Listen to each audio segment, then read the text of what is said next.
C'est parti. Bonjour, bonjour, bonjour, bonjour. Je suis ravi de vous retrouver aujourd'hui pour un J'ai glissé. Oh, bon, pour un nouvel épisode du 11. ça reste. On garde, c'est dans la boîte, les gars. Si, c'est dans la boîte. Ça va quoi, Raph? Ça va et toi, mon pote? Ouais, comme tout à l'heure. Ouais, comme tout à l'heure, on tourne les deux épisodes en même temps, les gars. Voilà, on tourne les deux épisodes en même temps. C'est le dernier épisode le plus hypant, là, les gars. C'est le plus hypant, donc soyez bien présents, les Là, gars. je suis émotif, Aujourd'hui, nous allons parler de notre dernier joueur de l'équipe. Là, j'ai fait la mimique de Sarkozy, les gars. Pour vous dire que c'est important.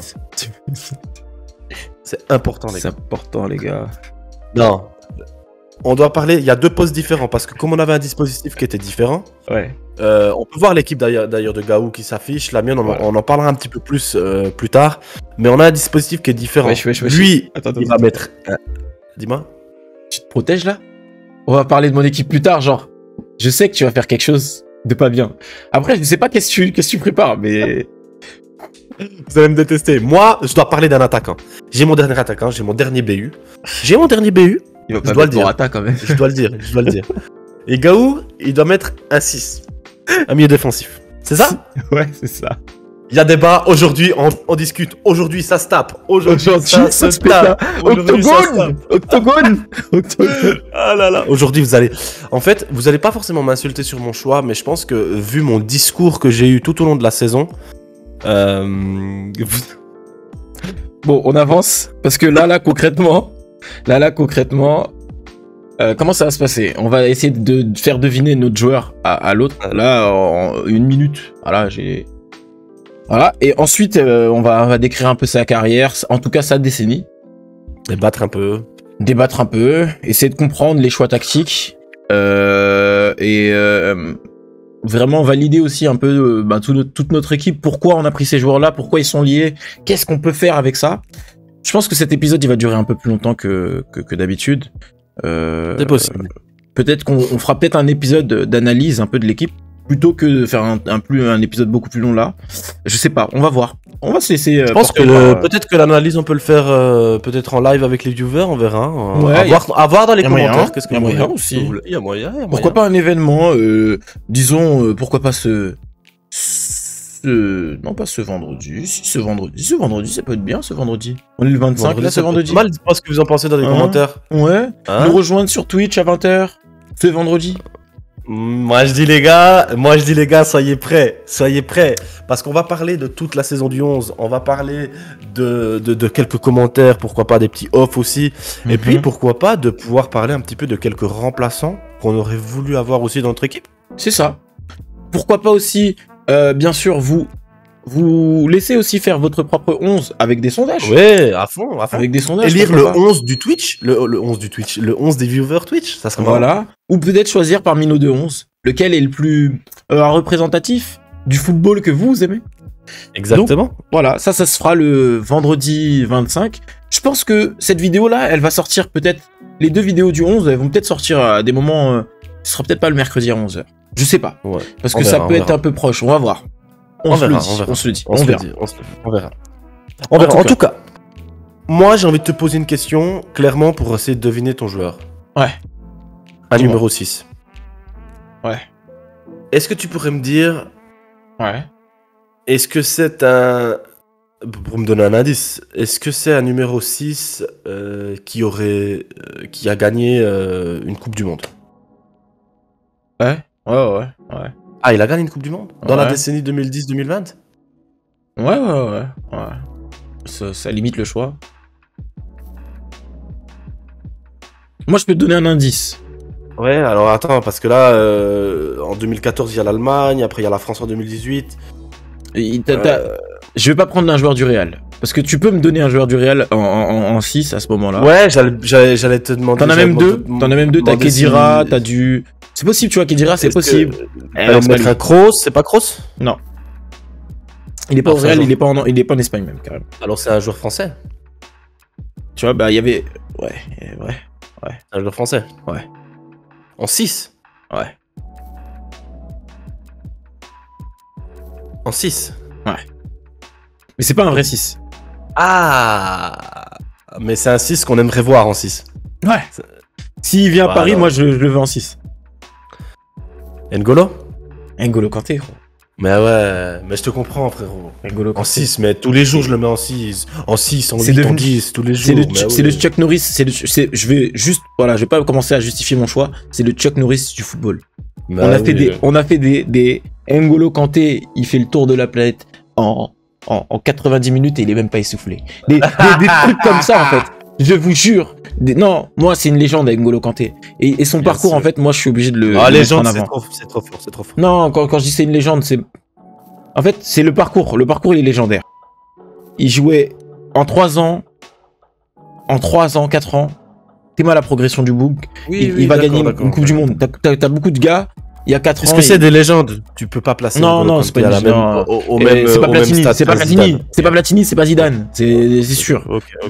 C'est pas ce que je veux dire là par là, mais c'est légendaire en fait son parcours. Et franchement, j'aimerais voir plus de parcours comme ça dans le football d'aujourd'hui. Plutôt que des jeunes qui ont 18 ans qui partent à l'étranger. J'avais ce débat là encore il y a quelques temps sur Twitch. Je préfère ça que des jeunes qui prennent la grosse tête, tu vois. Et N'Golo Kanté, magnifique. Bon, on va parler après. Et toi? On parle après. Et toi, Rafiogi, est-ce que je peux te poser une question? Est-ce que c'est un joueur qui joue en Espagne? Oui. Est-ce que c'est Luis Suarez? Non. Ah. Est-ce que c'est il joue actuellement en Espagne là? À l'heure actuelle? Non. Mais ça n'a aucun sens, je vous le dis. Enfin, ça a sens. Higuaín? Je te donne un indice. Je te donne un indice. Non, ouais. C'est pas Higuaín. Mon indice, c'est que footballistiquement, ça a un gros sens. C'est logique. Mais de par mon discours à moi, que j'ai eu tout au long de la saison du 11, et des critiques que j'ai pu faire, Cristiano Ronaldo. ce n'est pas normal. Avec Benzema. Non, il joue pas en Espagne. Mais j'ai hésité.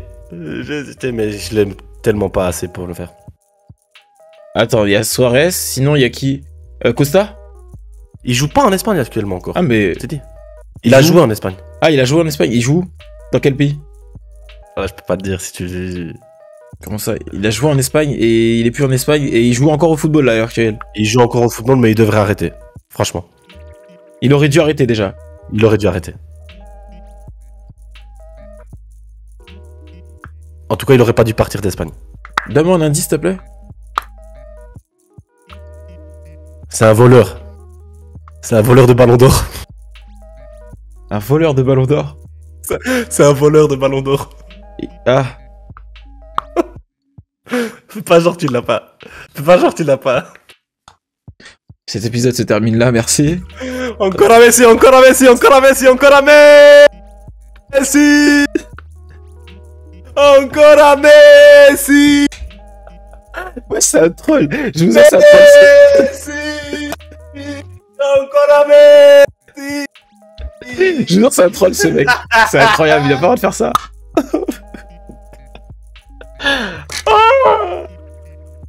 Non, je voulais pas le voir dans le 11. J'ai tout fait pour pas qu'il y soit. Et là c'est Alex dans les commentaires. Lâche-moi un gros, lâche-moi un gros. Encore un Messi. Alex il est comme ça. Mais non, on voulait pas de Messi, dans ce... Écoutez, je dois vous expliquer pourquoi. Donc dans son équipe, il n'y a pas Cristiano, il y a Messi.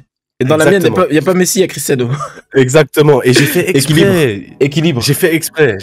Écoutez, équilibre. J'y réfléchis. Il me restait un attaquant. Je voulais tout faire pour ne pas prendre Ronaldo ou Messi. Mais je me suis dit... Pardon, j'ai dit un vilain mot. On peut avoir un petit bip. Je me suis dit, mince. Dans la décennie, ils ont tout cassé les deux. Je me suis remis en question, je m'excuse pour tous les commentaires négatifs que j'ai fait envers ces deux gros monstres du football, décennie 2010-2020. J'étais obligé de prendre l'un des deux. Pardon aussi, hein. Je fais mon mea culpa, j'aurais dû mettre Messi en 6. Voilà. Non, mais la vérité c'est ça, c'est que j'étais obligé de les prendre. Et Ronaldo, moi je peux pas le blairer, je peux pas le piffrer. Donc je mets Messi. Et la troisième raison, c'est que t'as mis Ronaldo. Et si nos deux équipes seraient peut-être amenées un jour à s'affronter, imaginairement, on aurait envie de revoir une confrontation Lionel Messi, Cristiano Ronaldo. Il Donc aujourd'hui, j'ai mis Lionel Messi en pointe de mon attaque, à côté de Karim Benzema, et ça va faire des ravages. Parce que dans les années 2010-2020, frérot, Messi, quand même, il a tout cassé. Il a tout cassé. Je critique pas ton choix. On veut parler d'abord de Matuidi, avant de m'insulter dans les commentaires. Pourquoi Matuidi? Matuidi, qu'est-ce que je dis Matuidi? Parce qu'il ressemble... Il a un peu le même profil que Matuidi, N'Golo Kanté. En plus technique, plus... En plus fort. Voilà. En mieux. C'est l'évolution. Voilà, Matuidi, il évolue en Kanté. Je sais pas. N'Golo Kanté. Matuidi, c'est le Salamèche, et puis N'Golo Kanté, c'est le Dracofeu. Ouais, et même pas, hein, j'ai envie de dire, c'est le Salamèche, c'est le Reptincelle, parce que il est quand même... Voilà, ils sont complémentaires quand même. Hein. Ouais, c'est vrai, mais N'Golo Kanté... un tortank, hein, Matuidi. Hein. Ouais, mais Matuidi, je l'ai mis dans mon équipe. Moi, je l'ai mis dans mon équipe, il est fantastique. Incroyable. Mais... Qui on aurait pu prendre en dehors de ces deux joueurs? C'est toujours intéressant de le dire. Moi, en dehors de N'Golo Kanté, qui j'aurais pu prendre parce qu'il faut que je les cite. Busquets, pourquoi pas. Du Kimmich aussi, pourquoi pas. Du Kroos, du Khedira. Khedira aussi, il a eu sa période. Ah, Khedira, je suis pas trop d'accord avec toi. T'es pas forcément... Khedira, je suis pas trop d'accord. C'est plus la décennie 2000. Lui, c'est plus la décennie 2000. Non, mais c'est un joueur de l'ombre. Oui, il a une super belle carrière. Je pense qu'il a profité beaucoup des clubs dans lesquels il voulait aller, mais individuellement, je pense que c'est pas un joueur qui est si monstrueux que ça, en vrai. On aurait qui? Moi, j'aurais pu mettre qui? Ouais, après, tu peux mettre des mecs comme Xavi, à la rigueur, parce que vraiment, il faut qu'il soit dans l'équipe. Ouais. Tu vois, tu peux le mettre en 6, et c'est pas fou, mais c'est pas son poste naturel. Moi, je pensais que t'allais mettre Yaya Touré. Trop court la période de... C'est vrai. Mais après, je dis ça, mais N'Golo Kanté, avant 2015, il y a pas grand-chose. Hein. Il y a pas grand-chose. Mais les 5 ans suffisent. Sur cette période-là, tu prends meilleur joueur de première ligue, tu prends le titre, tu prends la Coupe du Monde, juste l'Euro, tu vas en finale. Et sachant que je crois qu'il était blessé pour la finale de l'Euro. Ouais, il me semble. Il a joué, mais il était diminué. On a vu la différence. Hein. Là, la période d'après, il est à Chelsea, il gagne avec des champions. On va pas la compter. Mais les gars, N'Golo Kanté, il a tout gagné. Il a tout gagné. Wow. Bon, on passe à autre chose. Moi, mon joueur, on sait très bien pourquoi il est là. Vous savez que si j'ai N'Golo Kanté sur le terrain, à la récupération, j'ai pas de souci à me faire. Ok, mais alors... Modric et Pogba, ça va filer droit, mon gars. Moi, j'ai une question à te poser du coup pour ton équipe, parce que on peut se poser la question, parce que Pogba et Matuidi, on comprend ton choix, on va pas tergiverser tout du long pour Matuidi, pour Kanté, pardon. Mais entre Pogba et Matuidi, on a deux joueurs qui peuvent avoir un profil assez 8, les deux, en tout cas ce qu'ils montent sous le terrain. Est-ce que c'est une volonté pour toi de dire Kanté, je le mets volontairement lui en 6? Et pourquoi pas Pogba en 6? Parce que à la Juventus, Pogba, il était en 6. C'est vrai que Pogba, il a plus le profil à jouer comme Pirlo, par exemple, tu vois. Long ballon, il peut distribuer, mais parce que ça le mettrait vraiment loin du but. Et il a des qualités physiques qui, je pense, il faut pas forcément mal utiliser. Mais après, je pense que j'ai pris aussi ces milieux-là parce que je veux qu'il puisse être... tu vois, il s'est pas figé, quoi. Là, un système, le système, il est là pour accompagner les joueurs. Ok. Il est pas là pour les cloisonner. En tout cas, pas dans mon football. C'est vrai qu'un football plus comme le Milan des années 90, où on va être sur un 4-4-2 vraiment très rigide, où les joueurs, ils ont une zone à défendre, ils doivent pas sortir, ils doivent protéger vraiment tout ça. Là, ça va être plus un milieu de terrain, les trois du milieu, là, où ils vont pouvoir être très mobiles, intervertir, voilà, vraiment faire... Kanté, il peut monter, quand Pogba, il descend, ils sont complémentaires. Ils arrivent à se comprendre, à jouer ensemble, et le but, c'est ça. Et moi, Modric, je pense que c'est un joueur qui a des qualités offensives importantes, qui est capable aussi, pourquoi pas parfois de défendre, mais c'est pas sa qualité principale. Et Modric, il va être plus porté vers l'avant, Pogba plus, peut-être un peu Pogba et Kanté. En fait, ça peut évoluer en 4-2-3-1 en fait. Tu vois, c'est un système en vrai où Modric il peut être le numéro 10, tu vois, derrière l'attaquant. Et auquel cas, personne serait choqué que j'ai pris en 10 Modric et pas forcément Messi par exemple. Il aurait pu être le 10 de cette équipe. Bien sûr. Bien sûr. Voilà, moi, pourquoi Messi, j'aurais pu le prendre dans mon équipe, c'est si j'avais joué en 4-2-3-1. Et là, j'aurais pris Messi. Là, j'aurais pris Messi aux côtés de Cristiano Ronaldo et de Mbappé à droite. Parce que Mbappé, pour moi, non, c'est trop. C'est incroyable ce qu'il fait. Ok, je comprends. Voilà. Merci pour ta réponse. Ça me paraît assez clair. Et toi, pourquoi prendre un mec qui a le même profil que Benzema pour moi? C'est le même profil. C'est pas... Non. Ça... Non. Dans le sens où... Après, Messi, pour moi, c'est plus un ailier que Benzema. Mais si tu le fais jouer là en pointe, tu me parles du Messi plutôt de fin de carrière. De fin de décennie. Et le Messi de fin de décennie, c'est pas un joueur qui a toujours cette même explosivité, bien sûr. Non, je t'arrête tout de suite. Dis-moi. Je t'arrête tout de suite. Mmh. C'est pas le Messi de fin de décennie que je fais jouer. Ouais. C'est le Messi tout court. Ok. Benzema, c'est un numéro 9. Oui, il décroche. Mais Benzema, il décroche parce que là, c'est son jeu aujourd'hui. Parce que il doit décrocher parce qu'il a des ailiers de qualité. C'est vrai qu'on très bien.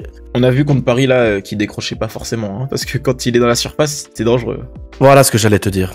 Moi, Messi, dans ma tactique, je lui dis quoi? Je lui dis, ok, offensivement, si tu veux aller à gauche, à droite, décrocher, pas décrocher, je m'en fous. Tu fais ce que tu veux, frérot. De toute façon, tu sais que tu joues à 10. Tu joues à 10. Tu peux rien en faire d'autre. Je vais pas revenir sur ce que j'ai dit les autres fois. Tu joues à 10. Défensivement, il va pas t'apporter. C'est trop difficile de lui donner une instruction claire, de lui dire tu restes à droite, tu restes à gauche, tu machin. Ok, non. Mais quand il a la balle au pied, on sait de quoi il est capable. Dis-moi. En termes de cohérence, juste à Robben sur le côté droit. Ouais. T'as Messi, on est d'accord que t'as Messi aussi en pointe. Ouais. Sur à peu près la même zone. Sauf que Messi, il va tourner autour de Benzema. Parce que Messi, il décroche beaucoup, il vient chercher la balle au milieu de terrain, il vient chercher un petit peu la balle, il va se mettre des fois un petit peu... Non. Messi, il va pas empiéter sur le terrain de Robben. Et Robben, je vous rappelle que c'est pas un ailier dans mon équipe, c'est un milieu droit. Dans mon équipe.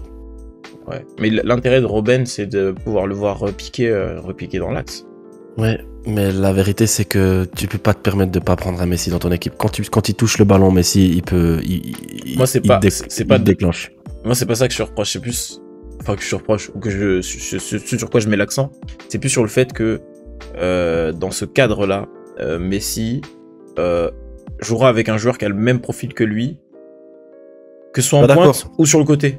En fait... Benzema et Messi n'ont du tout le même profil, mais t'es un grand malade. Non, ils ont pas le même profil, mais t'es un grand malade. Benzema, c'est un joueur complet, c'est un numéro 9, tu peux le chercher comme tu veux. J'ai utilisé le mauvais terme quand je dis profil. Benzema, c'est un 9 qui aime décrocher, qui aime les espaces quand il peut en avoir, qui va jouer comme Thierry Henry un peu, tu vois, dans sa façon d'attaquer le but. Il va venir du côté gauche, revenir un peu. Parce qu'il a commencé en étant ailier gauche à la base. Hein. On l'utilisait comme ça à Lyon. Quand il arrive au Real, après, il a dû faire avec.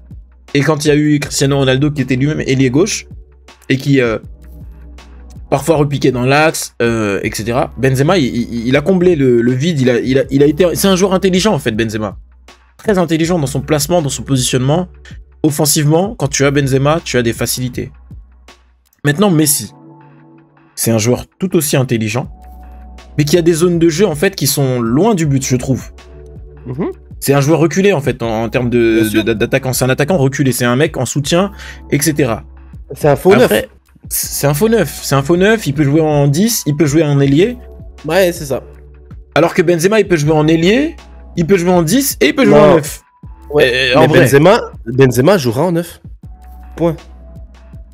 Ouais, ok, mais j'aurais préféré que tu prennes un Lewandowski et là j'aurais compris que tu me dises ouais je mets Messi à côté.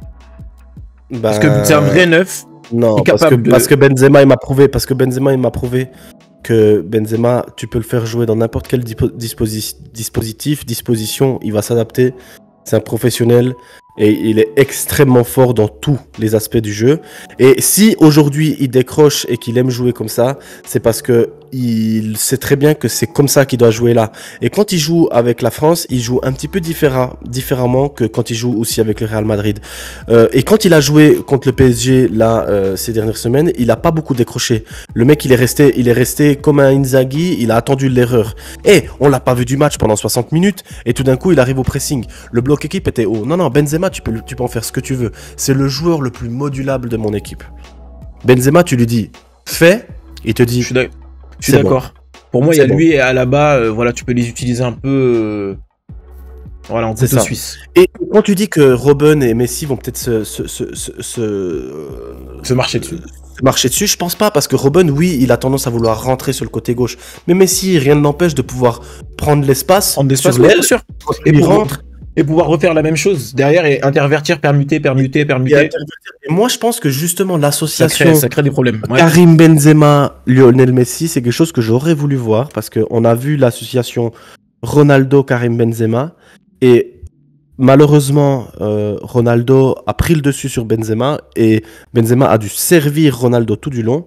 Mais je pense que Messi-Benzema aurait plus de complémentarité en termes de technique, de technicité, certes, mais Benzema aurait, dans mon équipe en tout cas, serait pas obligé de se mettre au service de Messi.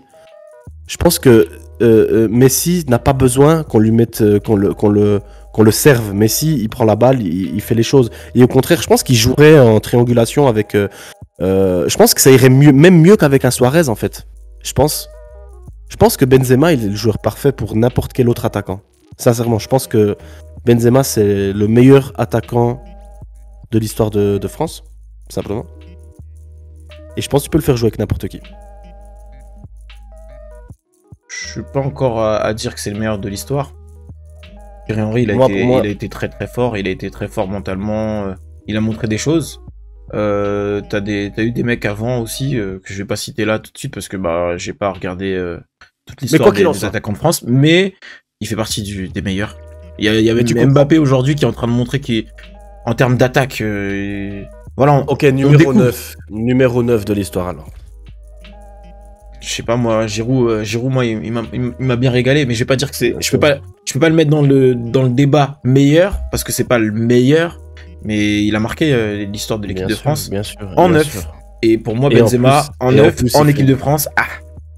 Je te parle pas de l'équipe de France ou pas, je te parle français, de français parce qu'il a été saqué en équipe de France, mais ça c'est un autre débat. Mais français, oui, je suis d'accord, c'est l'un des meilleurs et le meilleur buteur de l'histoire de la Ligue des Champions. J'ai quand même envie de mettre des mentions honorables, s'il te plaît. Dis-moi, s'il te plaît, parce que j'ai mis Messi, c'est un peu de la provoque, c'est un peu pour faire le fame, c'est un peu pour voilà. J'ai longtemps hésité. Bien sûr que de base, mon choix c'était Lewandowski. Je vous l'annonce. Je voulais mettre Lewandowski avec Benzema. Ça c'était mon choix.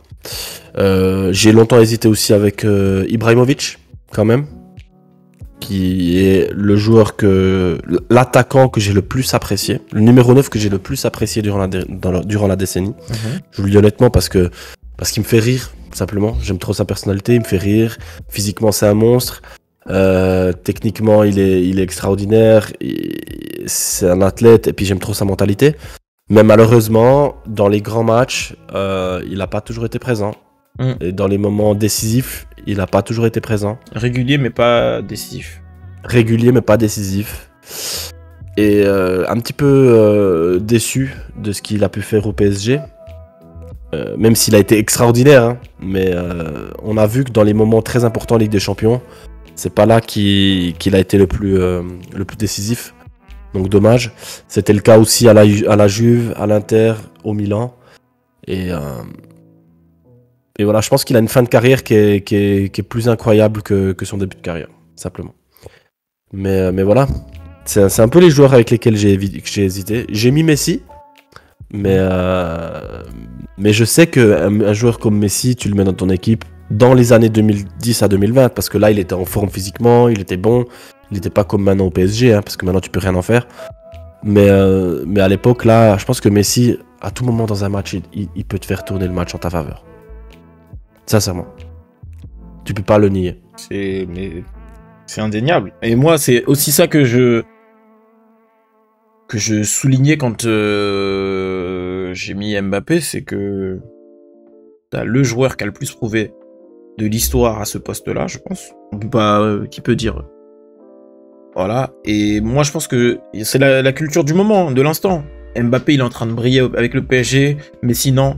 Donc, je vais mettre Mbappé. Je le dis, c'est sûr. Messi, je le respecte grandement. Mais maintenant, c'est pas un joueur que j'aime. C'est un joueur qui déséquilibre une équipe. Je dis pas que Cristiano Ronaldo, c'est pas le cas, hein. Mais je trouve les deux déséquilibrent une équipe. Mais je trouve que l'équilibre, il est plus facile, il est plus simple à trouver. En tout cas, j'ai eu plus de facilité à voir Cristiano Ronaldo trouver son équilibre dans plusieurs équipes. Il est plus simple à trouver avec Cristiano Ronaldo qu'avec Messi. C'est pour ça que je l'ai pris. Quand je vois Cristiano Ronaldo, comment là, le triplé encore qu'il a mis contre Tottenham, on n'a pas encore. Là, l'épisode il va sortir, mais il y a peut-être encore d'autres choses qui vont se passer. Quand je vois Cristiano Ronaldo au Real avec des joueurs qui changent tout autour de lui, parce que il y a eu du changement quand même au Real au cours des années. Quand je vois Cristiano Ronaldo à la Juve, Cristiano Ronaldo à Manchester United avant d'arriver, ouais. Pour moi, c'est un joueur qui s'adapte. Individuel, ouais. C'est un joueur qui s'adapte. C'est un joueur qui s'adapte et qui sait aussi s'intégrer dans des collectifs, ou en tout cas on crée le collectif autour de lui et ça marche. Là, Messi, le Barça, il a jamais eu de changement en fait. À partir du moment où les joueurs qu'il a connus quand il arrivait. C'est pas vrai ce que tu dis. Non, mais tu te rends compte comme l'équipe elle a changé, il est arrivé. Mais regarde, il est arrivé, il y avait Eto'o, il y avait. C'est devenu quoi en fait? C'est devenu quoi en fait? L'équipe elle a changé, c'est devenu quoi? Oui, quand il est arrivé, il y avait Eto'o, etc. Mais c'était des joueurs classe mondiale et un croyot. Ouais. Et il s'est fait sa place là-dedans. Oui, il s'est fait sa place là-dedans. Et après, l'équipe elle a tourné autour de lui. Et après, l'équipe, mais heureux qu'elle a tourné autour de lui, l'équipe. Voilà, ils ont bien fait. Et l'équipe, quand elle a dû changer, eh ben ça a pas marché. Parce que Messi, en fait, il a pas su embarquer les autres avec lui. C'était des flops, des mauvais castings, oui. Un Coutinho. Coutinho, pour moi, c'est Eden Hazard. Hein. C'est pas un professionnel du travail. Ok, d'accord. De Jong. De Jong, il est incroyable. Lequel? Frankie. Frankie? Tu trouves incroyable? Bah, c'était compliqué quand il est arrivé, mais là, en ce moment, il se remet vraiment en place et il fait une très belle saison. Depuis que Xavi est parti, le Barça n'est plus la même équipe. Mais Iniesta, Xavi, c'était depuis que Messi est parti, depuis que Messi est parti et que Xavi est revenu, le Barça va redevenir l'équipe, tu vois. Je vais pas te mentir, pour moi, il déséquilibre beaucoup une équipe. Et quand t'as pas les mecs qui peuvent te mettre de l'équipe de l'autre côté, on le voit à Paris. Hein. Regarde, Paris se fait sortir par le Real. Messi, il a pas été. Mais tu vois, même Messi, je suis d'accord. Tu vois, on débat un peu, c'est pas grave, on dépasse un peu le temps, mais tu vois, tu parles de déséquilibre et je suis d'accord avec toi, il déséquilibre l'équipe. Et c'est pour ça que mon équipe, je pense qu'elle est capable de gérer une personnalité comme Messi, parce que j'ai tout ce qu'il faut derrière pour dire pas de problème. Derrière ma défense, elle est béton, ils sont disciplinés, il y a pas de problème. Mon milieu de terrain, ça va être des joueurs libres en fait. C'est des joueurs qui sont portés aussi sur la défense. Donc j'ai un joueur électron libre et je l'accepte. C'est pas comme le PSG qui prennent un joueur comme Messi où ils ont déjà des joueurs. Ils ont pas de structure, ouais. Ils ont déjà des joueurs qui vont. Ça déséquilibre encore plus. Moi, si j'ai un joueur qui est un petit peu électron libre, ça passe. Parce que derrière, ça comble. Parce que moi, j'ai ce qu'il faut pour combler ça et j'ai ce qu'il faut pour cadrer ça. Et je pense qu'un Messi avec un Diego Simeone, avec la discipline de Diego Simeone, ça peut fonctionner aussi. Et puis surtout, le leadership que j'ai dans mon équipe avec des Chiellini, des Gianluigi Buffon, je veux dire, je pense vraiment que je tiens à quelque chose d'intéressant, sincèrement. Ok, ouais, moi je le pense. J'apprécie. Et moi j'aimerais, alors que nos deux équipes viennent, elles descendent, waouh. Oh là, elles sont prêtes. Elles sont Mon bébé, les Zidane, mon bébé. Non, c'est pas mon bébé là, c'est Simeone. Simeone, qu'est-ce qu'il nous dit? Qu'est-ce qu'il dit, Simeone? Il dit que cette équipe là donc là c'est conférence de presse. Diego Simeone en conférence de presse, il va affronter l'équipe de Zinedine Zidane et il dit non, écoutez, moi j'ai pas peur, j'ai confiance en mon groupe, j'ai un groupe qui est puissant, fort, équilibré, discipliné.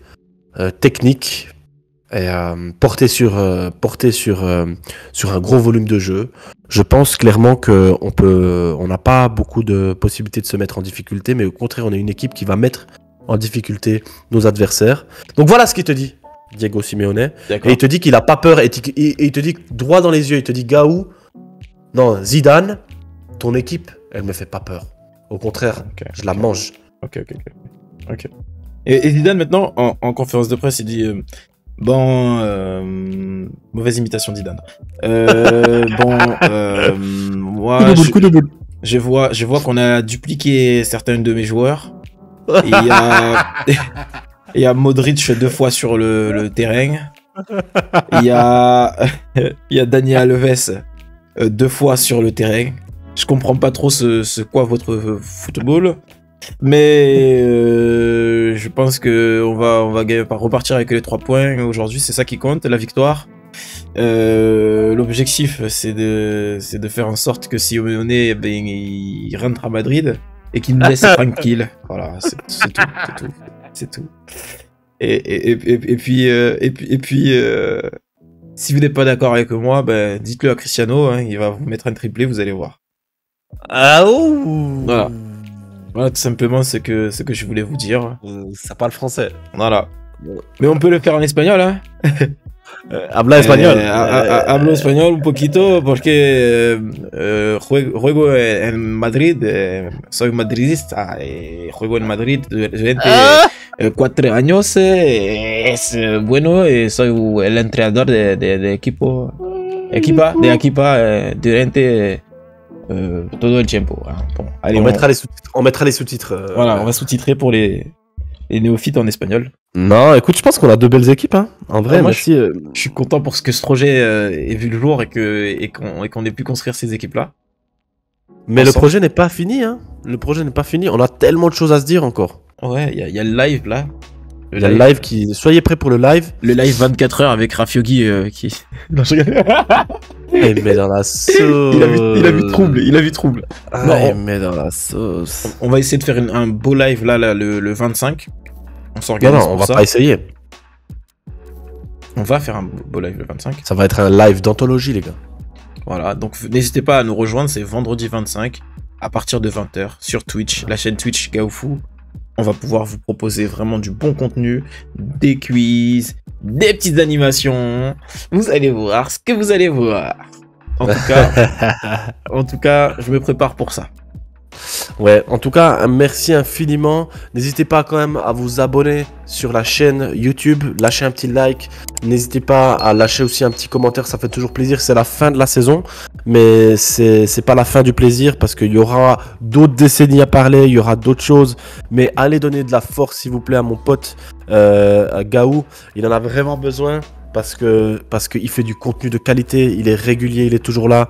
C'est vraiment le roi de la sympathie, le roi de la bonne humeur. Il y a des danses sur son chat. Donc vraiment, c'est le dernier. Je me permets un petit peu de faire un petit peu plus de promo que d'habitude. Je me permets d'être un petit peu plus insistant, les mecs.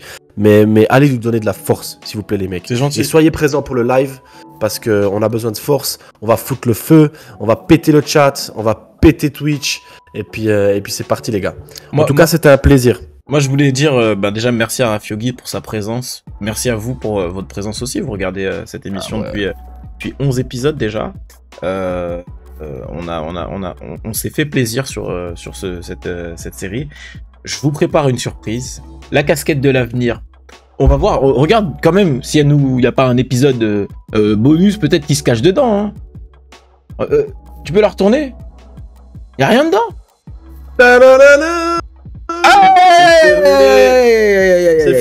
C'est fini. Il y aura un épisode bonus. Je vous le dis, une surprise. Elle va faire plaisir à Rafiogi. Elle va vous faire probablement rire. Vous allez voir des moments peut-être inédits. Ou peut-être que vous allez voir des petites choses sympathiques. On va voir. En tout cas, ça ne serait tardé. Je vous mets ça à disposition incessamment sous peu. Ouais, une petite surprise. Cool. C'est cool. Des gros bisous. Des gros bisous. Des gros bisous. Excuse-moi, je t'ai coupé. Tu peux finir. Excuse-moi. Non, c'est bon, je suis figé là. Je suis figé en ciao. Ciao.